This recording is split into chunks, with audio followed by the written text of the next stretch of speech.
नमस्कार दोस्तों, हाजिर हूं मैं आपके सामने दाऊद की कहानी का अगला भाग लेकर। उम्मीद है आप सभी अच्छे से होंगे।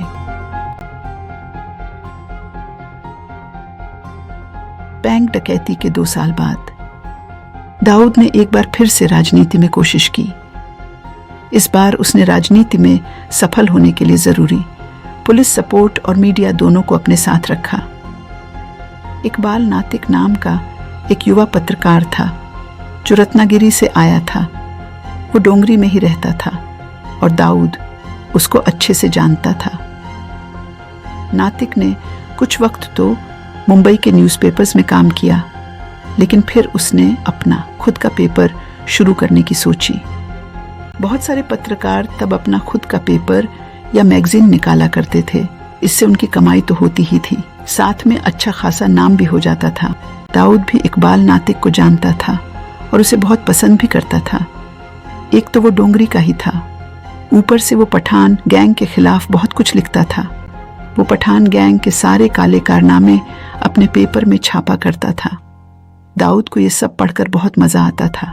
दाऊद को नातिक अपने जैसा लगता था।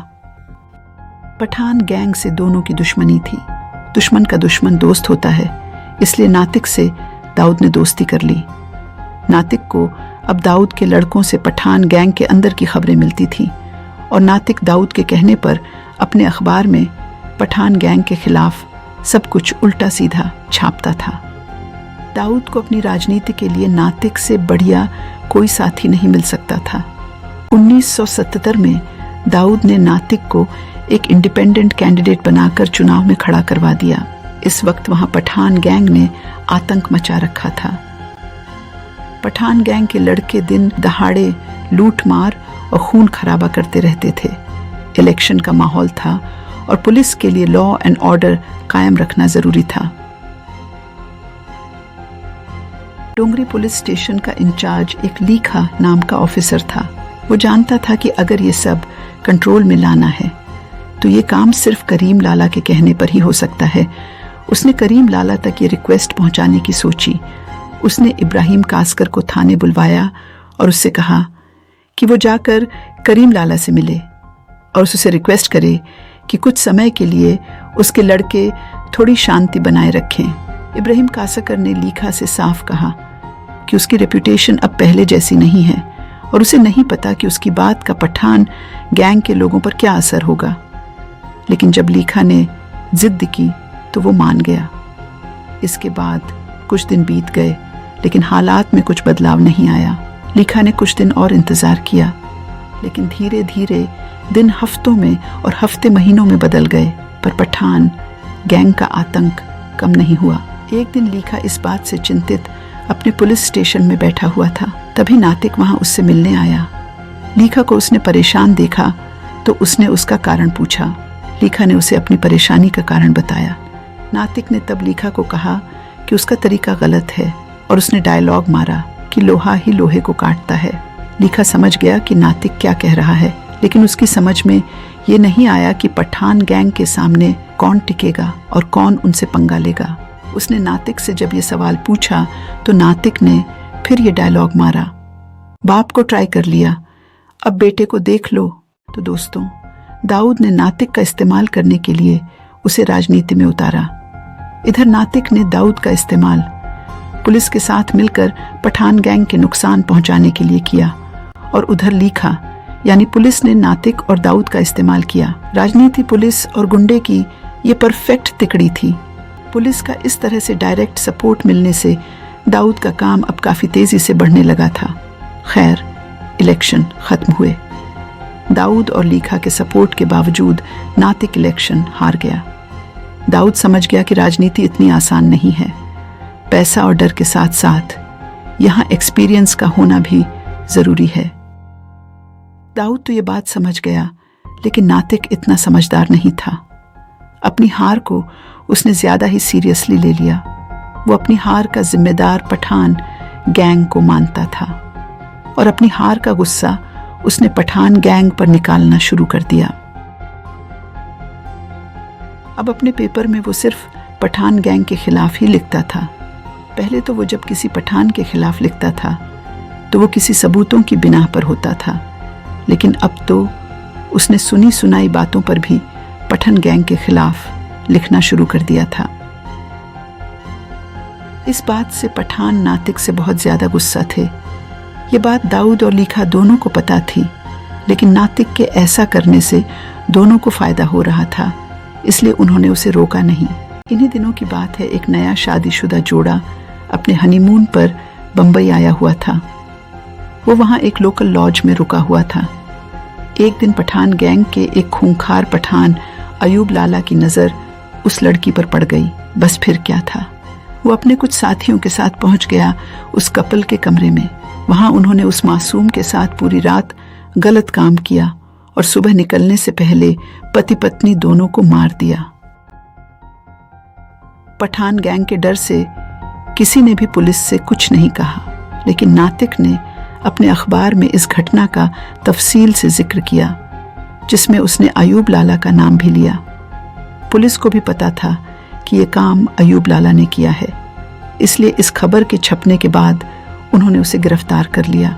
कुछ महीने जेल में रहने के बाद अयूब लाला जब बाहर आया तो उसके सर पर खून सवार था। वो तो बस अब नातिक से अपना बदला लेना चाहता था। उसने नातिक को उसके घर से उठवा लिया और गाड़ी में ही अयूब के लोगों ने उसको मारना शुरू कर दिया। माहिम आते आते उन्होंने उसको बेहाल कर दिया और उसके अधमरे शरीर को उन्होंने खाड़ी के किनारे फेंक दिया। किसी तरह से नातिक ने हिम्मत कर अपने को संभाला और रेंगते हुए सड़क तक आ पहुंचा। वहां से कुछ अनजान लोगों ने उसे अस्पताल में एडमिट करा दिया। दाऊद और लीखा को जब ये पता चला तो वो उससे मिलने अस्पताल आए। वहां नातिक ने उन्हें पूरी बात बताई। दाऊद को बहुत गुस्सा आया। 2 दिन बाद इन चोटों की वजह से नातिक की मौत हो गई। दाऊद इस बात से एकदम पागल सा हो गया। इतने समय में वो नातिक के काफी करीब आ गया था और उसका करीबी दोस्त बन गया था। नातिक की मौत ने दाऊद को एकदम बदल दिया। अब तक तो वो पैसा कमाने और नाम बनाने के लिए काम कर रहा था, लेकिन अब वो नातिक की मौत का इंतकाम चाहता था। उसने अयूब लाला से बदला लेने की ठान ली।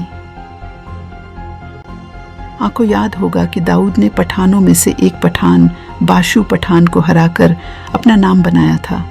बाशु पठान के गैंग में एक पहलवान था, खालिद पहलवान।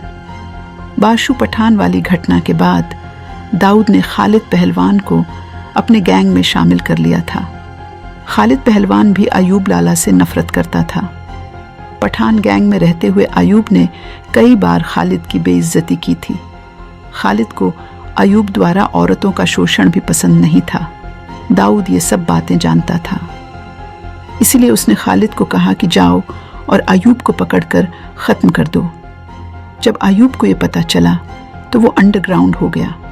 कुछ दिन तो वो चुप रहा, लेकिन था तो वो एक दबंग ही। जल्द ही वो इससे उकता गया और बाहर निकल आया। एक दिन खालिद को पता चला कि अयूब पास ही के दारू के अड्डे पर शराब पी रहा है। खालिद अयूब से निपटने वहां अकेले ही पहुंच गया। अयूब को देखते ही खालिद की आंखों में खून उतर आया। वो अयूब को जान से मार देना चाहता था। खालिद ने अयूब को कॉलर से पकड़ा और खींचकर बाहर ले आया। उसने अयूब को लात घूंसों से पीटना शुरू कर दिया। वैसे तो अयूब भी बड़ा गुंडा था, लेकिन आज उसकी खालिद पहलवान के सामने कुछ नहीं चल रही थी। खालिद ने अपना रामपुरी चाकू निकाला और अयूब की एड़ियां काट दी। अयूब अब अपने हाथों के बल घिसटता हुआ आगे बढ़ रहा था। खालिद उसे इस हाल में भी लात घूंसों से मार रहा था। पूरी सड़क पर खून की लकीर बन गई थी। सब लोग ये तमाशा देख रहे थे। फिर खालिद ने उसी चाकू से अयूब को जान से मार दिया। पूरे एरिया के लोग ये नजारा देख रहे थे। इसके बाद सब तरफ दाऊद की दहशत बन गई थी और दाऊद सही मायनों में अब एक साधारण गुंडे से बढ़कर डॉन बन गया था। इस वक्त तक मुंबई पर 3 गैंग राज करते थे, पठान गैंग, वरदराजन गैंग और हाजी मस्तान गैंग। दाऊद और पठान गैंग के झगड़े में सबका नुकसान हो रहा था, जिसमें हाजी मस्तान भी शामिल था। अयूब की मौत के बाद तो ये दुश्मनी और भी बढ़ गई। हर वक्त कोई किसी न किसी की हत्या कर रहा होता था। जब किसी पठान की मौत होती तो वो करीम लाला के गैंग के लिए एक झटका होता, और जब दाऊद का कोई आदमी मारा जाता तो दाऊद और पुलिस दोनों को नुकसान होता, क्योंकि दाऊद को लीखा का पूरा सपोर्ट था। इसलिए ज्यादा नुकसान पठान गैंग का हो रहा था। इस पूरे झगड़े में हाजी मस्तान का भी बहुत नुकसान हो रहा था। उसे समझ आ गया था कि अब वक्त आ गया है कुछ करने का, नहीं तो सबका ही नुकसान हो जाएगा। इसी मंशा से उसने मस्तान ने वही किया जिसमें वो माहिर था। उसने पठान गैंग और दाऊद के बीच दोस्ती करवाने की सोची और अपने घर पर सभी गैंगस्टर्स की एक मीटिंग बुलवाई। इस मीटिंग में मुंबई के सभी छोटे बड़े डॉन शामिल हुए।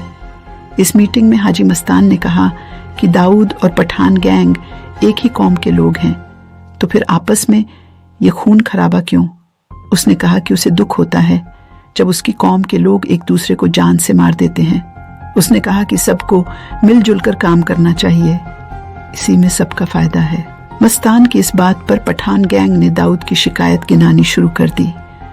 खैर अंत में दाऊद उठा और उसने कहा कि वो यहाँ मौजूद सभी बड़ों की इज्जत करता है और वो प्रॉमिस करता है कि वो और उसका गैंग बेवजह ऐसे ही किसी भी पठान गैंग के मेंबर को नहीं मारेंगे। उसकी इस बात के बाद वहाँ की महफिल का माहौल हल्का हो गया और सभी एक दूसरे के साथ घुल मिलकर बात करने लगे। हाजी मस्तान को उस दिन ये बात समझ आ गई थी कि दाऊद भले ही एक 21 साल का छोकरा है, लेकिन वो बहुत ही सुलझा हुआ बंदा है। दाऊद भी समझ गया था कि इस सुलह से हाजी मस्तान का परचम और ऊपर जाएगा, लेकिन उसे इंतजार था उस दिन का जब हाजी का टाइम खत्म होगा और वो मुंबई का राजा बनेगा। आज दाऊद ने वहां मौजूद सभी गैंगस्टर को बता दिया था कि मुंबई में अब पठान गैंग, मस्तान गैंग और वर्धा गैंग की बराबरी पर एक और गैंग भी है, दाऊद साबिर गैंग। अब दाऊद को इंतजार था उस वक्त का जब उसका गैंग मुंबई पर राज करने वाला इकलौता गैंग रहेगा। कहानी का वो हिस्सा मैं लेकर आऊंगी अपने अगले एपिसोड में। तब तक के लिए इजाजत दीजिए। नमस्कार।